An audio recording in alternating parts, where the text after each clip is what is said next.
آئیے کتاب رحمت سورہ الکہف اٹھائیں۔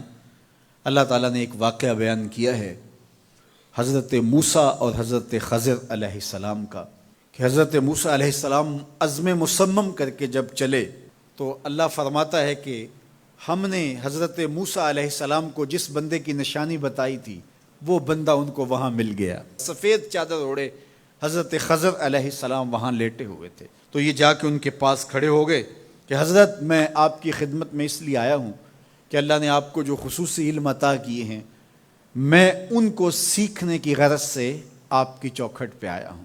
کہا تم میرے ساتھ صبر نہیں کر پاؤ گے، معاملے مشکل ہیں، سفر دشوار ہے، منزل کٹھن ہے، اور میرے معاملات ایسے ہیں کہ تم اعتراض کرو گے اس کے بغیر تم رہ نہیں سکتے۔ حضرت موسیٰ علیہ السلام نے کہا اگر اللہ نے چاہا تو آپ دیکھیں گے میں صبر کروں گا اور آپ کے کسی حکم کی کسی کام کی میں نافرمانی نہیں کروں گا، کسی کام کا انکار نہیں کروں گا۔ کہا کہ اچھا شرط یہ ہے کہ جو میں کروں اس پر تم اعتراض نہیں کرو گے، سوال نہیں کرو گے، یہاں تک کہ میں خود ہی نہ بتاؤں۔ تو کہا کہ یہ شرط ٹھہری، میں کوئی بات نہیں کروں گا۔ فانطلقا، دونوں چل پڑے، دریا کے پار جانا تھا۔ جو کشتی کا مالک تھا، کشتی بان تھا، وہ حضرت خضر علیہ السلام کو جانتا تھا تو اس نے کرایہ بھی نہیں لیا، لیکن جب کشتی پر سوار ہوئے تو عصا مار کے حضرت خضر علیہ السلام نے کشتی کا ایک پھٹا توڑ دیا۔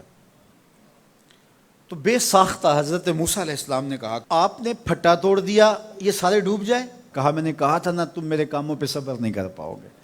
تو حضرت موسیٰ کو یاد آیا، کہا میں بھول گیا تھا، اس پر مواخذہ نہ کیجیے۔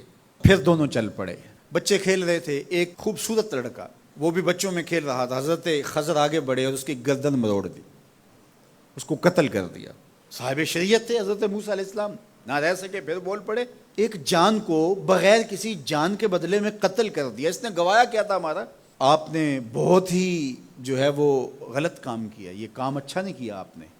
کہا میں نے کہا نہیں تھا کہ تم میرے ساتھ صبر نہیں کر پاؤ گے۔ کہا ایک موقع اور دے دیجئے، اب اگر میں نے کوئی اعتراض اٹھایا تو پھر دوبارہ مجھے آپ اپنی صحبت میں نہ رکھیے، عذر تمام ہو جائے گا۔ پھر دونوں چل پڑے، یہاں تک کہ ایک بستی میں دونوں آئے تو آپ نے بستی والوں سے کہا کہ ہم مہمان ہیں، آپ ہماری مہمان نوازی کیجیے، کھانا کھلائیے۔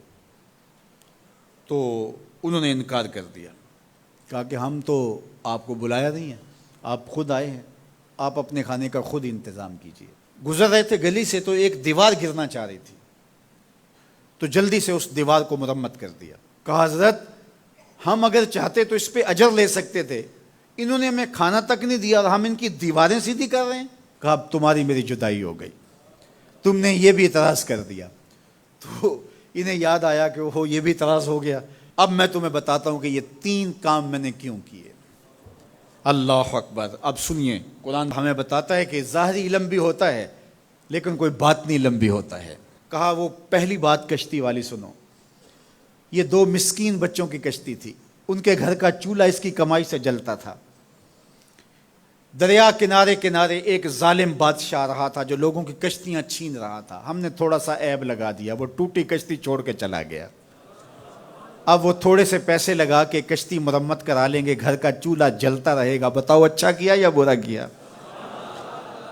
کہا رہی بات اس بچے کی جس کو ہم نے قتل کیا، اس کے ماں باپ مومن تھے، نیک تھے، صالح تھے، بچے نے بڑا ہو کے بہت برا ہونا تھا، ہم نے اس کو قتل کر دیا، اللہ اس کے بدلے ان کو بہتر اولاد دے گا۔ علماء تفسیر نے لکھا ہے اس بچے کے بدلے میں اللہ نے ان والدین کو ایک بیٹی عطا کی جس کی نسل سے 70 نبی پیدا ہوئے۔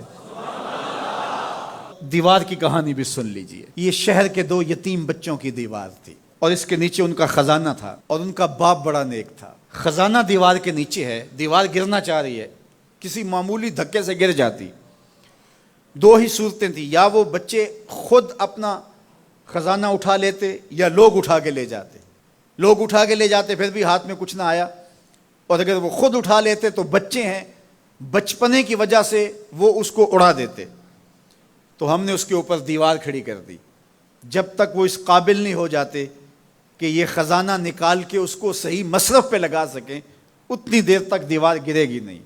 اللہ اکبر۔ وہ کسی وجہ سے دیوار قائم رہے گی، اور جب وہ اس عمر کو پہنچ جائیں گے جس عمر میں وہ اس خزانے کو سنبھال سکیں گے تو پھر دیوار خود بخود گر جائے گی اور یہ خزانہ نکال کر کے اپنے کام پہ لے آئیں گے۔